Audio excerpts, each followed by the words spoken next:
Hammalaringga salom, sizlar bilan men, o'sha hammalaring tanigan, bilgan Aslanboy, YouTuber, streamer, PUBGer, kimdir o'sha so'kinganim uchun kirib ko'radi. Tak, bu videoda maqsad nima? Men PUBGdan ketganim haqida sizlarga gapirib bermoqchiman. Men bu narsani 6 oydan beri sizlarga aytmasdan yurgandim. Точнее, yarim yildan beri men PUBGga kirganim yo'q. Mana bugun men smiritsiya qildim, shu narsani sizlarga aytishga. O'zim bilan o'zim kurashdim, aytsammikan, yo'qmikan deb, mana oxiri sizlarga aytibman. Ko'pchilik meni PUBGning orqasidan taniydi. PUBGning orqasidan pul topaman, boshqa narsa qilaman. Hammasi uchun rahmat. PUBGning orqasidan tanishlar orttirganman. Hammasiga rahmat deyman. Lekin men pul uchun o'zimga yoqmagan ishni qilib o'tirishdan bosh tortdim. PUBG o'ynaganman 6 yil. Lekin oxirgi 1 yil ichida men PUBG o'ynab mazza qilmaganman. Faqat stream qilish uchun kirganman, streamda o'ynardim, chiqib ketardim. Bu narsa menga o'sha 1 yilning ichida yoqmay qolgandi. Tashlaganimga 6 oy bo'ldi.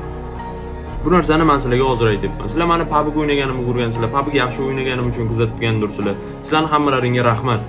Lekin men PUBGdan ketishga qaror qilganman.